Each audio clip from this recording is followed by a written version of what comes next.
Millega sa vahepeal hakkama oled saanud? Hea meelega. Ehm, Mul on tulemas uus raamat välja, see on nüüd vist teine raamat mul elus ja see on hoopis teisest valdkonnast, eelmise raamatu kirjutasin krüptovaldkonnast ja nüüd teine on siis teadliku inimese käsiraamat. Kui ma õigesti mäletan, siis su esimene raamat oli parasjagu ajast ees. Ehk siis see ilmus siis, kui nagu väga paljusid inimesi krüptomaailm kuidagi hirmutas või kõlas kuidagi täiesti võõralt. Jah, Kas sa tunned, et selle uue raamatuga on sama lugu?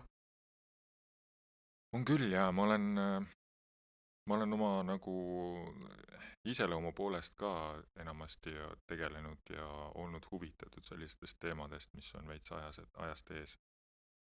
Ja jah, sarnane muster käib praegu, et krüptovaldkonnas ma olin nagu, võtsin kuidagi sellise maaletooja nagu rolli veidi, aga ja mis on ka teine huvitav muster, et nii rahandus äh, on meil väga oluline osa meie Mm. elust ja nüüd ka see teema, millest ma selle uue raamatu kirjutasin, mis on ka mingis mõttes natukene ajast ees, aga ka see valdkond ja teema on, mis ma ise olen ka avastanud, mida rohkem ma neid asju uurin, on nii läbi põiminud meie igapäevaeluga, et, et see on ka nagu hullult äge kuidagi sarnane joon nendel mõlemal raamatul. Sest krüptovaldkonnas ma mäletan väga hästi ja ma arvan, et sa oled kogu Eesti jaoks ajalukku läinud sellega, et kas sa oled täna ainus mees Eestis, kes on ostnud krüptoraha eest mõisa või? Ilmselt oled. Jah, no täpsem on öelda siis krüptoraha kasumi eest, aga jah, Noh, jah. Aga ma päris krüptorahas müüsin esimesena auto umbes aastal 2017 vist 3 Bitcoini eest. no näed, päris äge. Täna oleks päris tulus diil, kas pole. Jah. Aga asume siis asja kallale ja räägime siis nüüd sellest, et mis sa tegid, miks sa tegid, kuidas sa tegid ja kellele sa tegid. Ehk siis räägime sellest uuest raamatust. Mis ma tegin, jaa, kõigepealt siis raamatu, sihuke päris hea onju. raamatu, mis on minu enda jaoks väga eriline raamat ja selline, mis see eestikeelne sõna on, verstapost, jah, milstone ehk verstapost. Et minu enda jaoks oluline verstapost selles valdkonnas üldse isiklikus elus ja ma loodan, et ka Eesti inimeste jaoks. Miks ma sellise raamatu tegin? 4 põhjust, ma püüan hästi lühidalt teha. Esimene põhjus on see, et pakkuda inimestele lootust, sest ma avan seal sellised teemad, mis mõjutavad meid igapäevaselt ja mis on nagu kaardinate tagused nagu seaduspärasused. Ja kui neid rohkem mõista, siis me saamegi palju paremini aru, miks asjad juhtuvad nii, nagu juhtuvad ja kuidas ka ise olla paremini seotud ja sealtkaudu siis lootus. Siis teistsuguseid vaatenurke üldse elule, iseendale, universumile, kõigele, mis meie ümber toimub. Ka mingis mõttes nagu väravat või sellist sissejuhatust süsteemsele enesearengu teekonnale, ehk siis ma tutvustan seal ka nagu oma sellist tööd ja seda, mis ma teen ja seda, mida ma esindan, selline distsiplineeritud spirituaalsus võib öelda selle kohta. Ja siis 4. on see, et see oli ka minu enda jaoks selline isiklik arenguprotsess ja ma õppisin palju rohkem ka sedasama siis valdkonda hermetismi, millest on see raamat. Ka enda jaoks käisin selle protsessi läbi ja õppisin rohkem tundma kõiki neid seaduspärasusi. olen sinuga täiesti nõus, raamatu kirjutamine minu meelest on selline päris korralik enesearengu, kohati ka selline eneseületuse teekond. Ja minu meelest eriti äge on siis, kui sa nagu peale esimest korda otsustad seda uuesti teha, teades juba, noh, sisuliselt millele sa pühendud. Jah. Et aga mulle tundub, et tegelikult on vist oluline tulla tagasi selle juurde, et mida sa siis ikkagi täpsemalt tegid. Sellepärast, et ma arvan, et päris paljud tegelikult, noh, iseasi, kas nüüd on kuulnud, sest et see on päris uus asi ja meil täna ei ole seda isegi siin laua peal, et füüsiliselt näidata. Millal uus tibuahjust välja tuleb? Poolast peaks jõudma siis siia 19. detsember. Ehk siis üsna peagi. Aga kuna me tibu praegu siin näidata ei saa, siis räägime sellest ahjust tulevast tibust. Jaa, see tutvustab siis hästi sellises lihtsas inimkeeles või eestlasele eesti keeles ühest maailma iidsematest tarkustest üldse, mis on ka ühed vanimad nagu kirjakeeles kirja pandud, talletatud tarkused. Ja seda nimetatakse hermetismi 7 printsiipi. Nad on esimest korda teadaolevalt kirja pandud juba üle 8000 aasta tagasi. Aga erinevad ajaloo teadlased väidavad erinevaid neid ajastuid. Ja need on sellised seaduspärasused, mis toimivad nii maises kui vaimses valdkonnas. Nad mõjutavad absoluutselt igat hetke meist, igat kohta, kuhu me fookuse paneme, et nad on nagu nii, me ise koosneme nendest seadustest, me ise igal hetkel kasutame või oleme mõjutatud neist. Ja samas on need sellised seaduspärasusest, millest ei ole väga palju üldse räägitud. Eesti keeles on ainult üks raamat nendest kirjeldav raamat, mis on siis tõlge eesti keelde seal 1900 alguses kirjutatud raamatust Kybalion. Ja nüüd minu raamat on siis kirjutatud siis otse nagu eesti keeles sellest. Ja ta on samas, mu eesmärk oligi, et nendest keerulistest teaduspärasust, mille peale on hullult teadust tehtud ja kuulsad, vähem kuulsad teadlased ja eksperdid on nendega läbi aegade nagu paksult tööd teinud, siis minu eesmärk oli tuua need võimalikult lihtsal viisil ja selgel viisil inimesteni selliselt, et seal on sees teaduslikud näited, seal on kultuurilised sellised seosed, elulised seosed ja ka mingid kuulsad tsitaadid ja mis kõik nagu oma erinevate nurkade alt neid kinnitavad neid seaduspärasusi. Et selline nagu paras komplekt mitme nurga alt, aga samas ei lähe sealt väga sügavale, sest mu enda kogemus ja kindel veendumus on see, et nendega ei olegi mõtet teooriasse sügavale minna, vaid sügavale tasub praktikas minna. Siis toimub see päris nagu väärtus tuleb välja sealt. Ehk siis sisuliselt me ikkagi räägime nendest universaalsetest põhimõtetest, mille järgi see mäng nimega elu siin planeedil tegelikult käib. Yeah. Ehk siis sõltumata tegelikult, ja minu meelest on hästi oluline seda just nagu niimoodi ka rõhutada, et need on teatud mõttes sellised universaalsed seadused, mis kehtivad sõltumata sellest, kas sa tead neid või mitte. Just. Ja neid nagu tegelikult, võib-olla me sinna teemasse täna pikemalt ei lähe, miks pole meile räägitud, et mäng nimega elu tegelikult nii käib, aga tegemist on millegiga, mida meile ei õpetata, aga ometi mille tagajärgedega või siis nii-öelda nende seaduspärasuste rikkumisega või nende reeglite mitteaustamisega me tegelikult ju puutume kokku pidevalt. Just. Ja siis me tegelikult ju paljuski üritamegi tagajärgede tasandil midagi muuta, pöörame hästi palju tähelepanu sellele, et mida me teeme, selle asemel, et millise energiaga me teeme, kus kohast, on ju.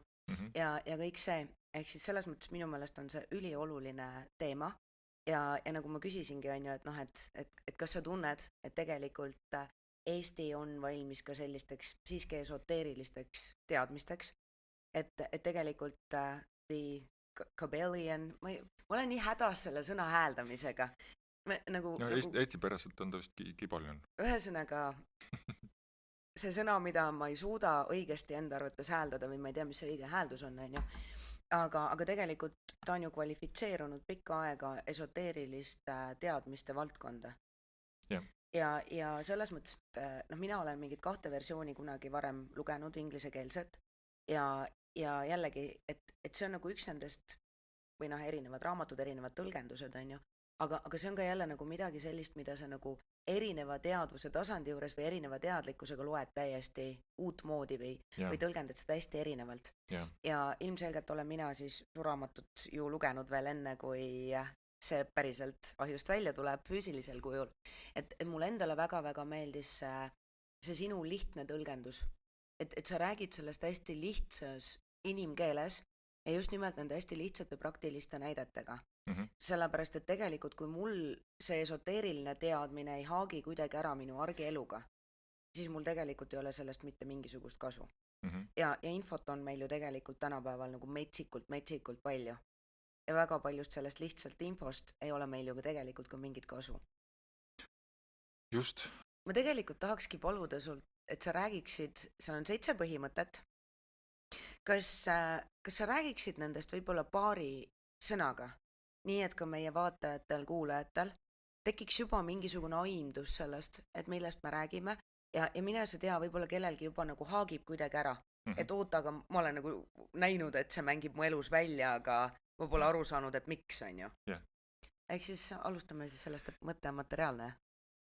Jaa, esimene on siis, kokku on 7 printsiipi ja esimene printsiip ütleb seda, väidab seda, et universum on mentaalne, ehk siis inglise keeles all is mind või et kõiksus või kõik on meel, mille põhimõte on see, et me loome oma elu läbi oma meele.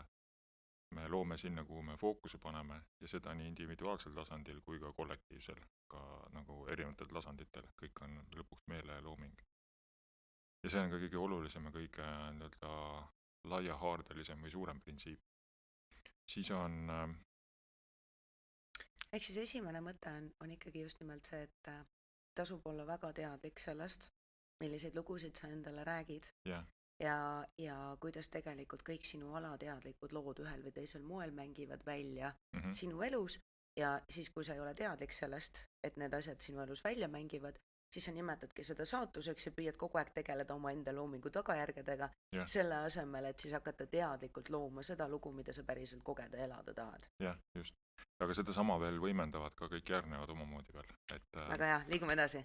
Siis teine on nii nagu üleval, nii ka all, ehk siis ja nii nagu meie sees, nii ka väljas, ehk siis kõik on peeglis.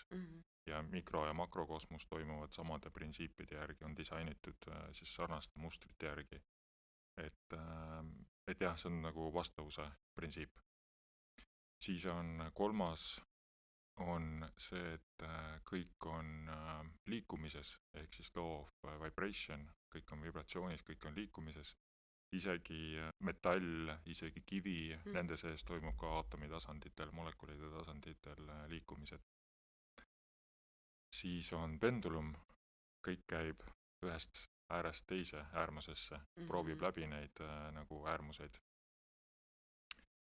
ja kõigub ühelt poolt teisele poole, et see on öö ja päev, kõik hea ja halb sellised tsüklid. Siis seda täiendav on polaarsus, ehk siis ka sama nagu vastandid, sama asja vastandid, hirm ja julgus, siis headus, kurjus. Siit tegelikult tuleb ka ju see, et selleks, et kogeda terviklikkust või et tegelikult ka nagu nii-öelda liikuda uuele tasandile, meil on vaja seda polaarsust, duaalsust, seda vastandlikkust. Jah. Nii, palju meil oli? Meel. Meil on, mõte on materiaalne, on ju. Siis on see, et kõik, mida sa oma elus koged, on peegeldus ühel või teisel moel. Ja ei ole mõtet, kui sulle ei meeldi see, mis sa peeglist näed, on ju, siis ei ole mõtet peegli peale vihastada. Ei ole mõtet peeglit lõhkuma hakata, ei ole mõtet peeglit välja vahetada, tuleb sisse vaadata. Siis on vibratsioon, ehk siis maakeeli on ka see, et ainus kindel asi on see, et kõik muutub. Jaa, mis tähendabki seda, et me saa energiat ära kaotada, vaid me saame selle ümber suunata kuhugi mujale. Kõik on liikumises ja kõik muutub. Siis oli 4. oli see pendulum, kõik liigub ühest äärmusest teise. Kusjuures siin võiks korra peatuda, sest et ma tean, et see on nagu üks asi, mille kuidagi aktsepteerimine hästi palju nagu päris ammu juba muutis mu elu, aga see tähendab seda, et ma vaheta vahel nagu kuidagi ikkagi ei kaoks ära sellesse mulli, on ju. Ja meil on tegelikult ühiskondlikul tasandil vaata räägitud seda lugu, on ju, et peaks nagu minema nagu, et hea elu või edukas elu või edukas suhe või mis iganes, on ju, et seal nagu läheb ainult mäkke, eks. Ja mina olen nagu kogenud, et see on nagu miski, mida ma õppisin hästi nagu läbi elu, et tegelikult nagu mina näengi seda enda puhul hästi sellise, vaata need suured kellad, millel oli see pomm, on ju, mis nagu hästi kuidagi sujuvalt kogu aeg liikus servast serva. Väikese kella puhul ta käib nagu küllaltki kiiresti, on ju. Suurte kellade puhul oli ta nagu hästi sujuv, hästi voolav.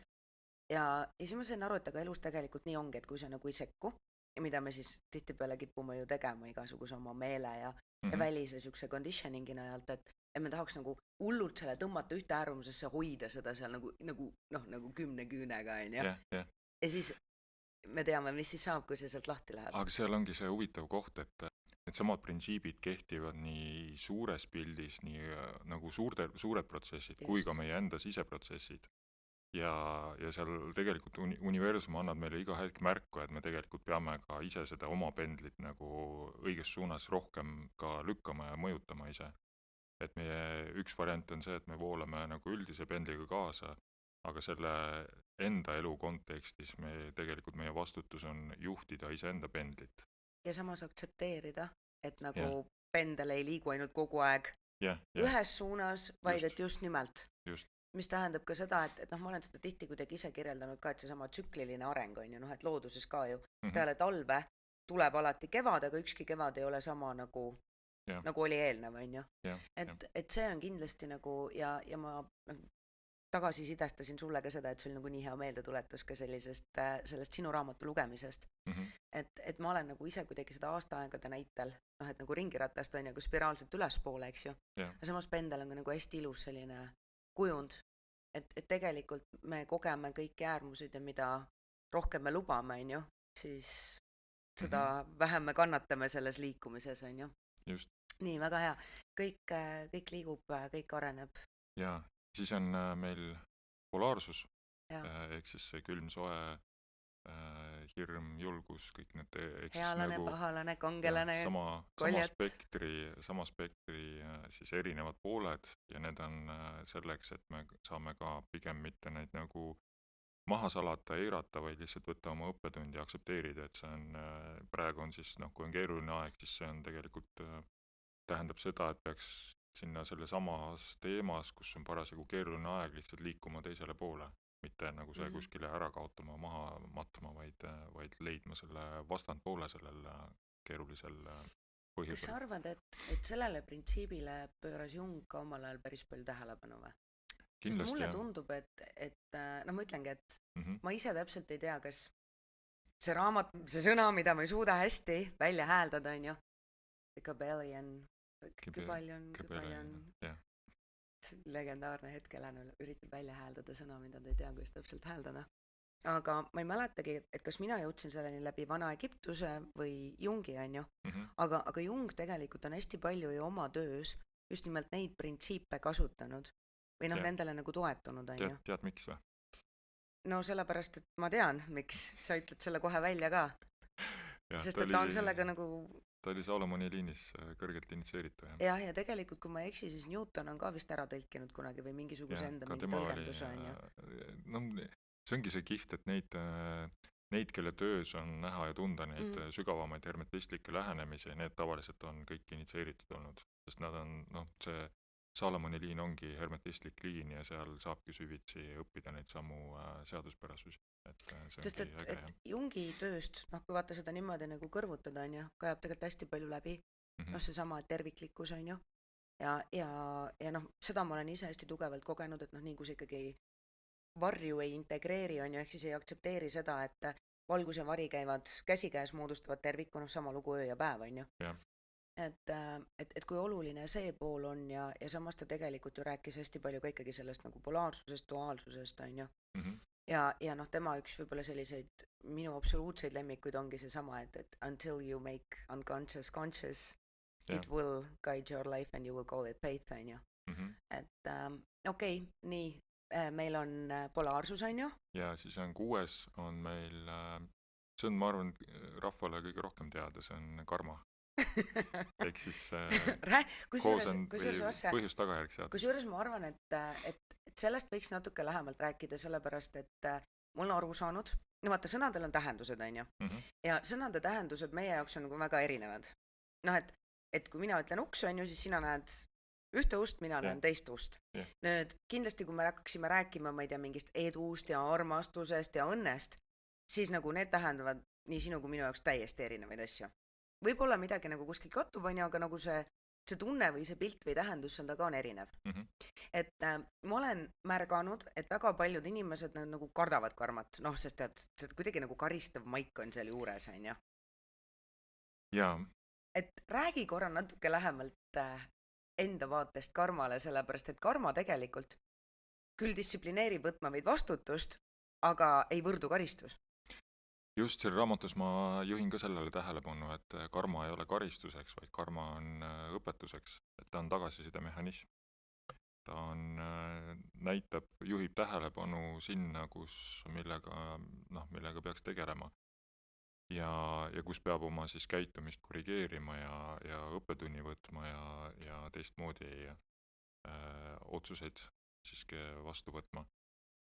Aga huvitav on see, et see karma töötab siis üledimensionaalselt või multidimensionaalselt, ehk et ta ei ole ainult nagu maises maailmas, vaid ta töötab nii maises kui vaimses korraga, mis tähendab seda, et kui me siin maises elus ei võta mingeid õppetundi, mingeid kogemusi, mis me oleme varasemalt kokku leppinud, ei läbi neid, siis me seda karmat puhastame vaimses maailmas hiljem. Et ta kehtib nagu siis üle dimensioonide.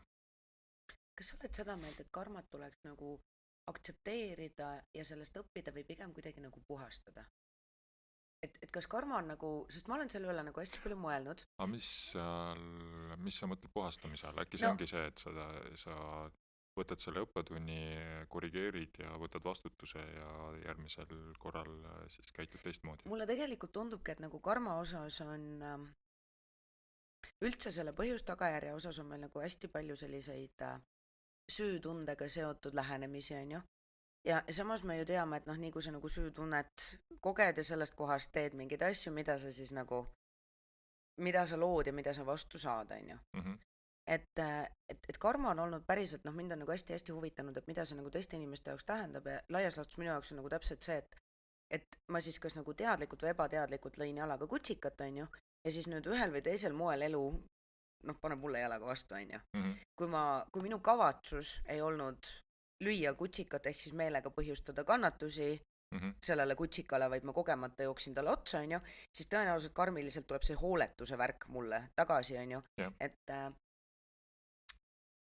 mis su siuke hea soovitus oleks, sellepärast, et ma arvan, et praegu on siuke parajalt karmiline aeg, kus need asjad tulevad. Karmaline või karmiline?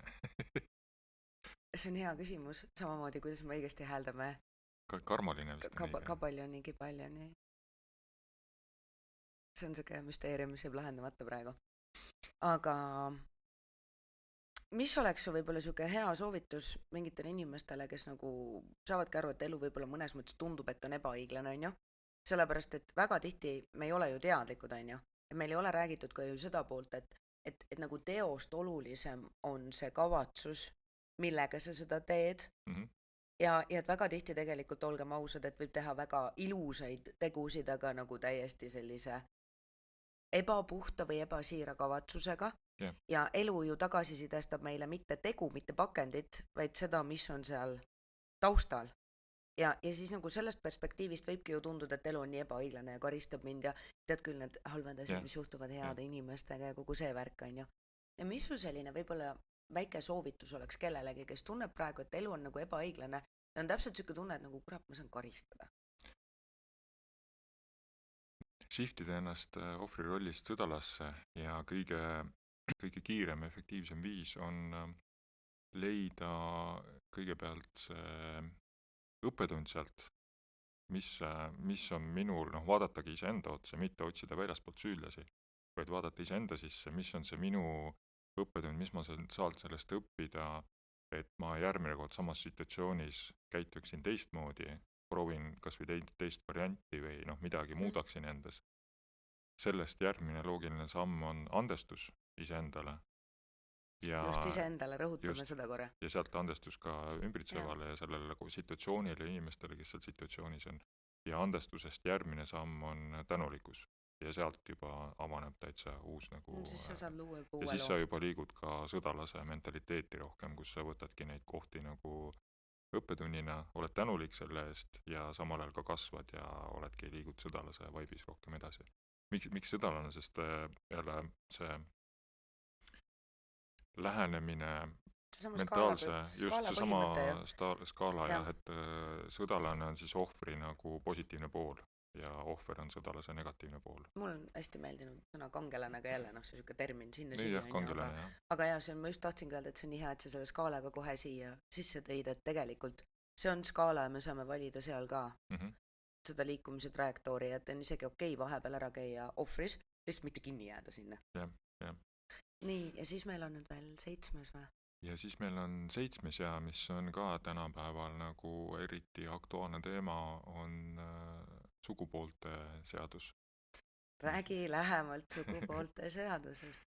Ütleb seda, et igal pool kõiges, mis meid ümbritsevad, kõiges, kuhu me vaatame, on olemas naisprintsiibid või naisarhetüübid ja meesenergia, meesprintsiibid, meesarhetüübid. Igal pool on need kaks esindatud ja ei saagi muud moodi olla, sest need kaks komponenti, meesenergia või meesprintsiibid ja naisenergia, naisprintsiibid on vajalikud selleks, et loomise protsess saaks toimida.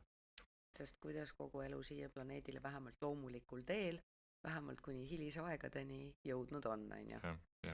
Aga mis su selline vaade, ma tean, et see on nüüd hullult provokatiivne küsimus ja ma tean, et tänapäeval ongi, et see on nagu paljude jaoks hästi tundlik teema, on ju, või et ma nagu kuidagi saan valida ja jälle mingit osa endast eitada, samas jällegi, kui me juba toetume eelnevatele printsiipidele, siis me teame, kuhu see välja viib, aga inimkond täna tegelikult lõhub hästi palju seda printsiipi ju. Jah. Ma näen seda, et seda pannakse ka proovile ja liigutaksegi mingisse äärmusesse ja läänemaailmas juba tullakse tegelikult keskele poole tagasi. Juba on uudised ja sellised indikatsioonid välja tulnud, et see kõige hullem äärmus nagu laste mingi suuelundite eemaldamine ja selline protsess on juba negatiivset vastukaja piisavalt palju saanud, et juba vaadatakse natukene nagu kriitilisema pilguga. Samamoodi spordis transseksuaalsus, kus mehed, naisteks tituleeritud mehed lihtsalt tambivad naisi seal spordis, see on ka juba ikka saab ühiskonnaga käest päris korralikult sellist siis kriitikat, et juba tuuakse tagasi.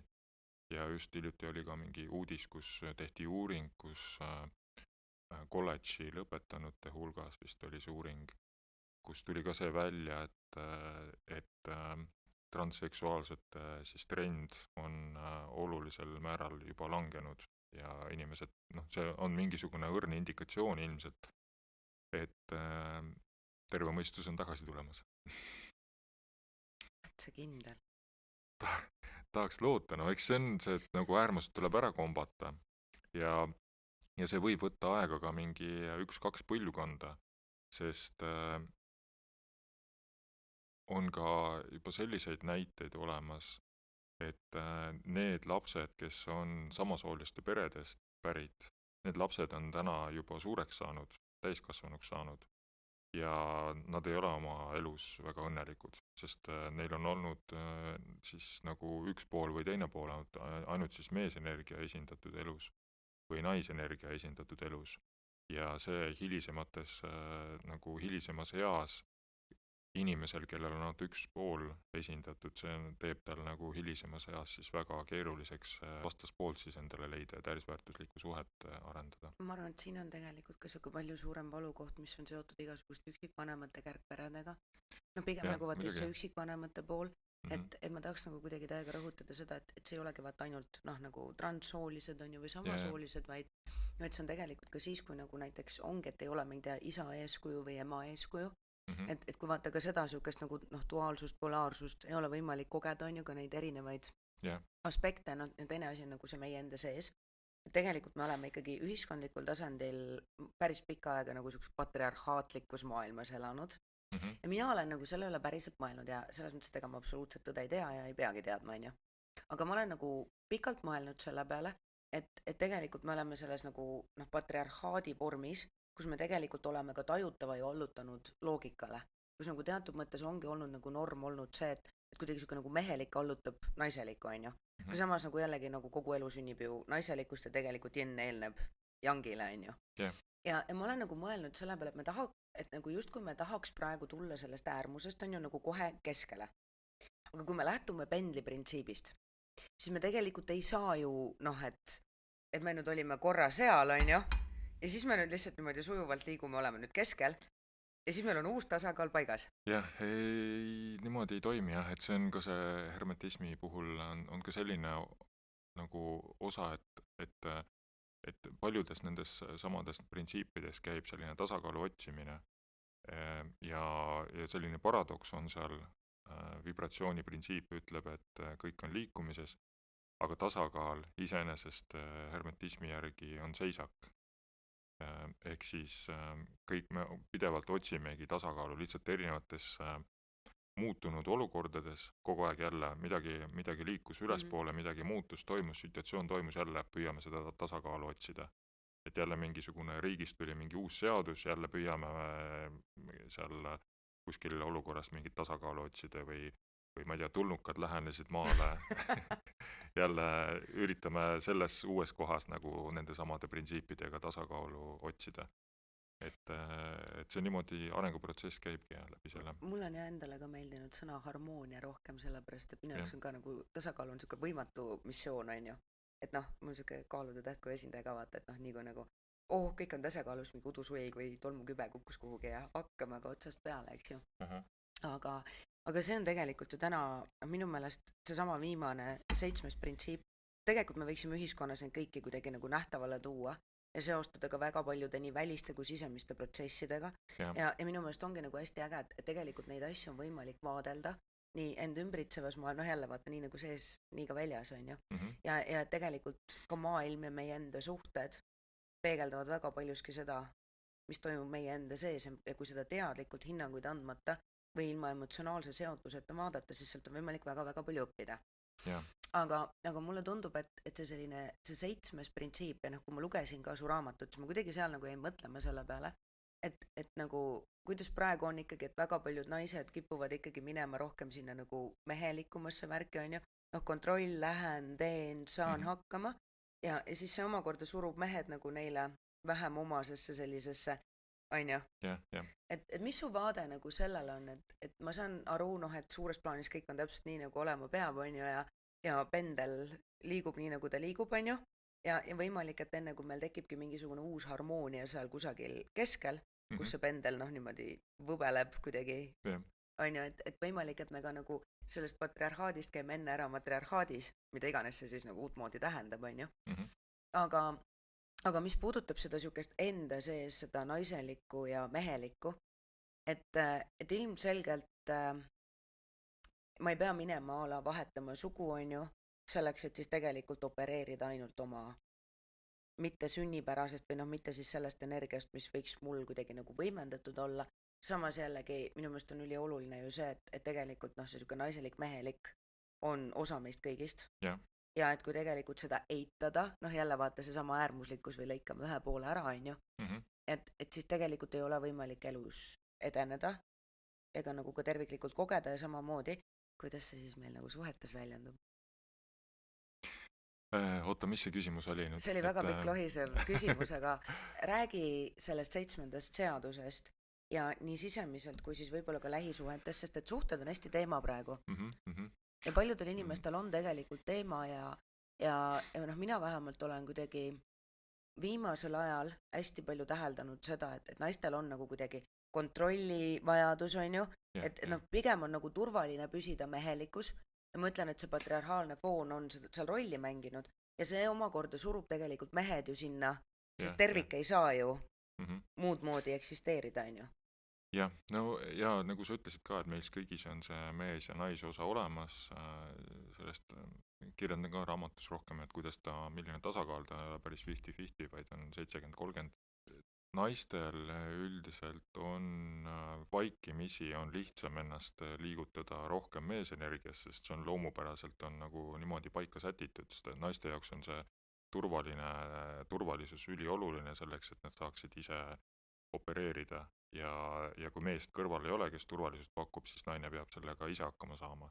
See ei ole kõige optimaalsem nagu tegutsemise viis, aga paratamatult olukord vahel nõuab seda. Aga tegelikult minu meelest on hästi oluline siia juurde lisada, ma olen sellele hästi palju juurelnud ja ma vaata kasvasin looduse keskel ja siis kunagi mul väga meeldisid loodusseriaalid, on ju, siis minu meelest loodus peegeldab ka hullult hästi, aga kui me vaatame loodust ja vaatame nagu kõiki, vaatame nagu loomi, on ju, loomilinde, et tegelikult loomariigis ju enamus isaseid ei ole siuksed monogaamsed, lojaalsed jäin ja kasvatasin nüüd oma järeltulijaid ja kaitsesin neid ohtude eest.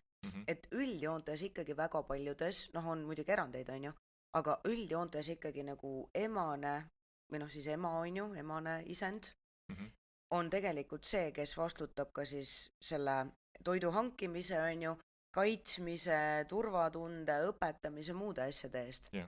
Et võib-olla noh, on nagu oluline rõhutada ka seda, et siin ei läheks nagu selle sohvri rolli.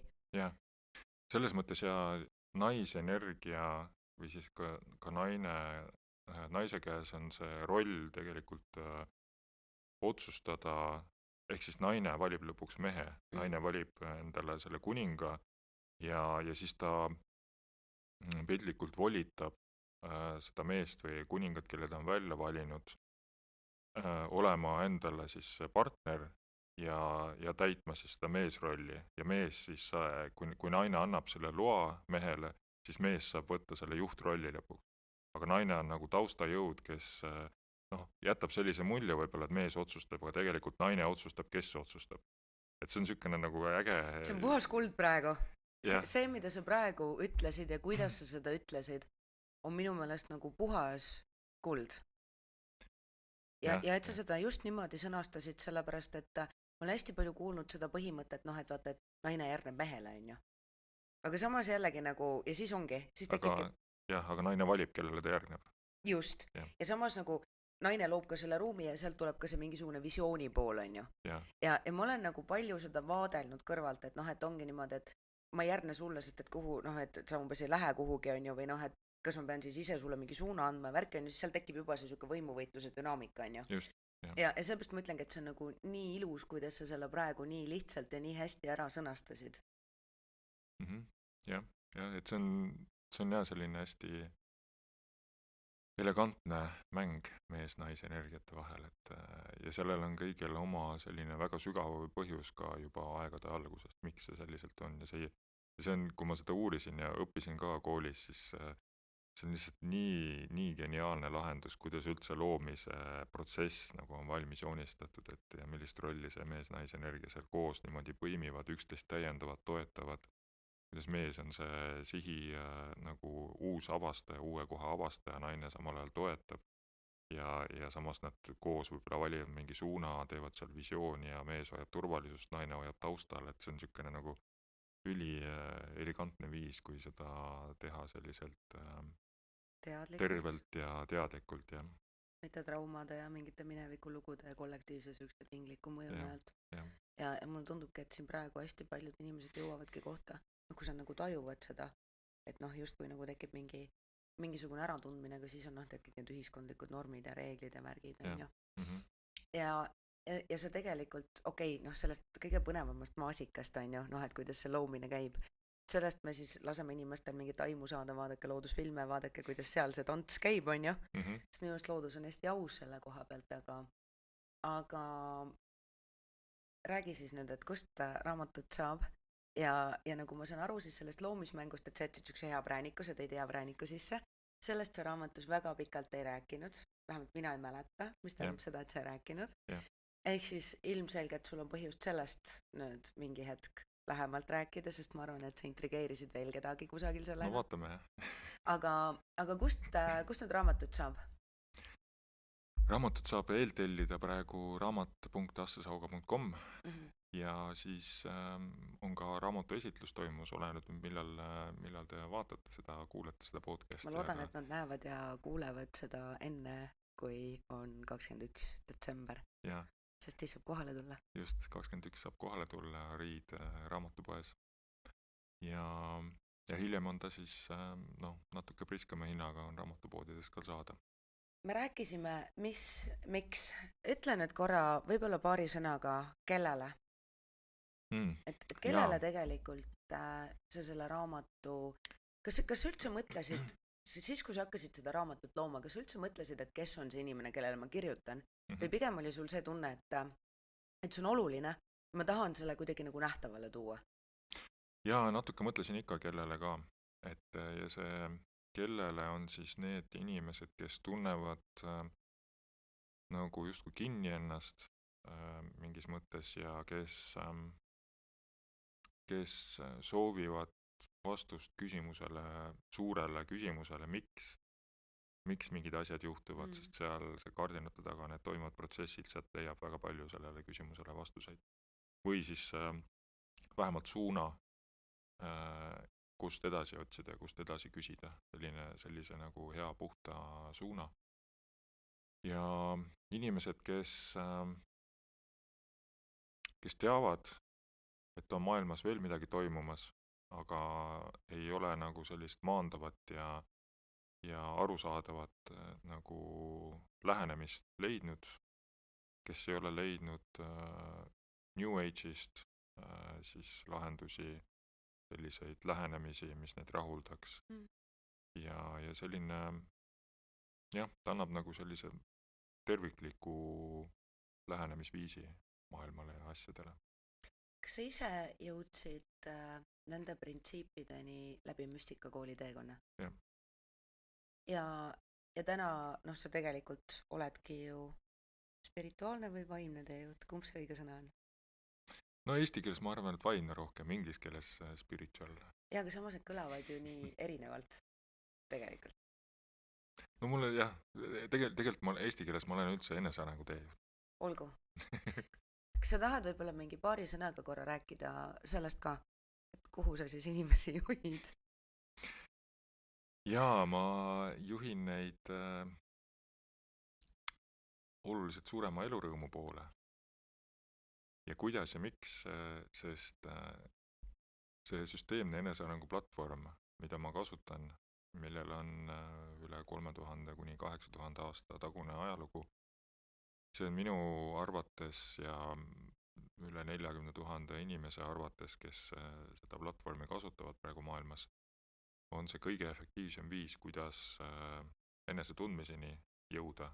See on teekond ja see on süstemaatiline teekond ja distsiplineeritud teekond. Ja ainus viis, kuidas me elurõõmuni jõuame, ongi suurema enesetundmise kaudu. Inglise keeles siis know thyself ja sest kui me tunneme ennast piisavalt hästi, siis me teame oma tugevusi ja nõrkusi, me teeme paremaid otsuseid, juhime oma elu kvaliteetsemalt. Teame, mis meid täidab, mis meie missioon on ja sealt loogiline tulemus on ka palju täisväärtuslikum ja elurõõmsam elu. Kaua sa ise sellel teekonnal olnud oled? 8 aasta saab juba. Päris märgiline. Ja lõppu ma ei näe. See on, aga mis on võib-olla sinu enda sellised kõige olulisemad milestone'id olnud? Sest olgem ausad, et neid teid on nagu hästi palju, on ju.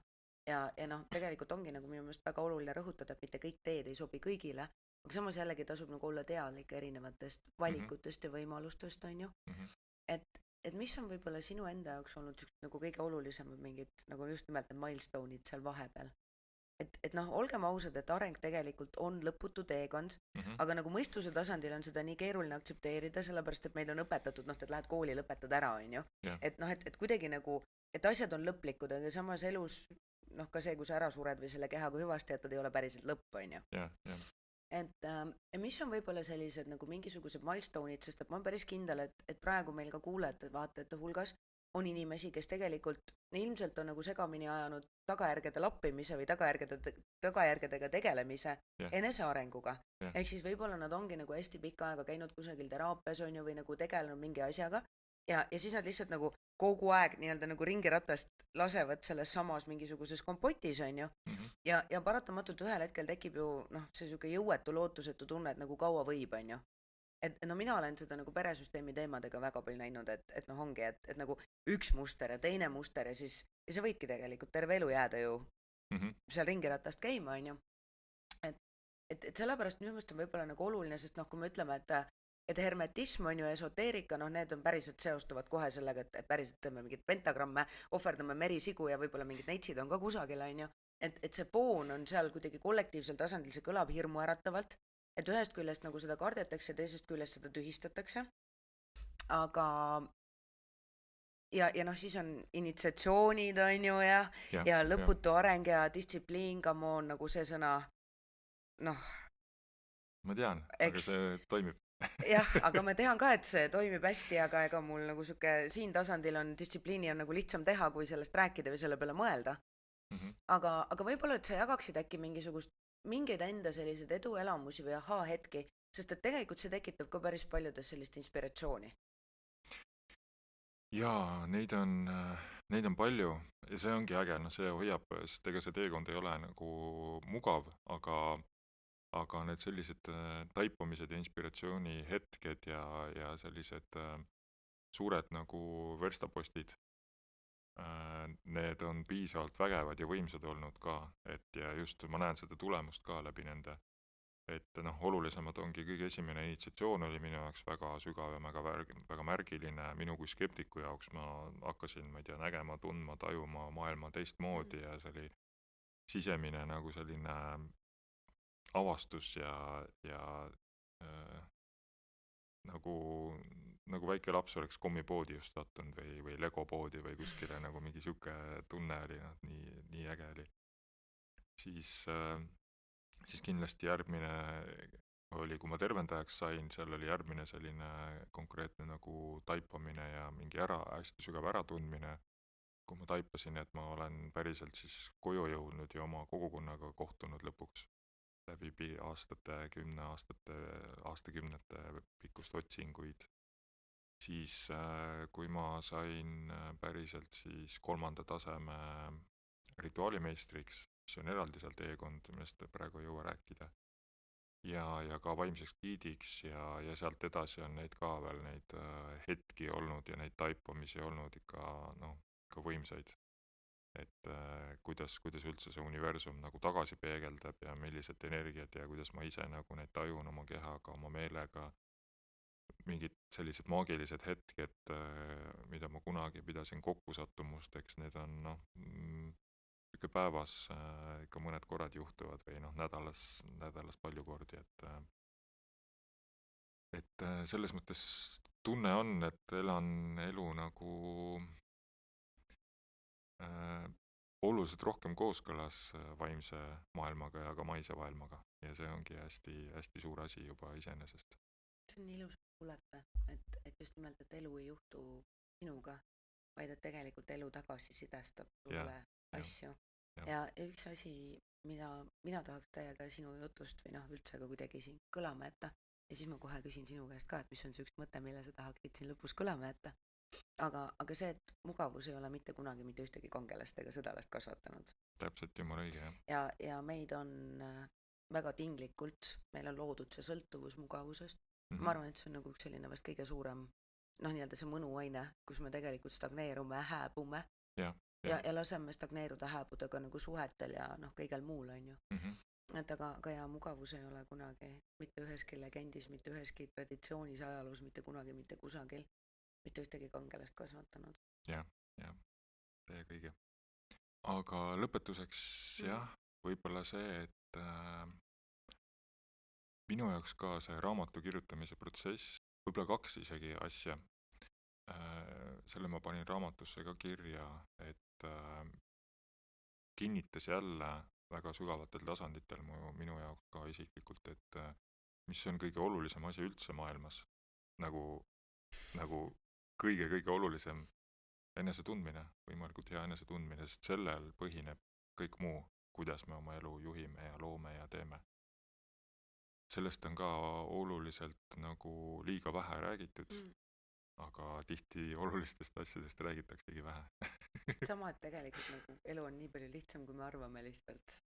Neid olulisi elemente või neid killukesi leida kogu selles segaduses on mida enam aega edasi, seda keerulisem, on ju. Ja siis teine asi võib-olla, mis lõpetuseks välja tooks, on ka see, et ka see nagu hästi ilus ja selline sügav taipamine ja selline austav annandlikkus ja tänulikkus, mis jõudis mulle kohale ka, mida rohkem ma selle 7 printsiibiga tööd teen, seda rohkem ma näen, kui geniaalne disain see jälle on elule ja kuidas iga printsiip on loodud ka selliselt, et iga printsiip toetab seda protsessi, et ma näen ise, mis ma pean ise tegema selleks, et olla parem inimene iga päev, iga hetk.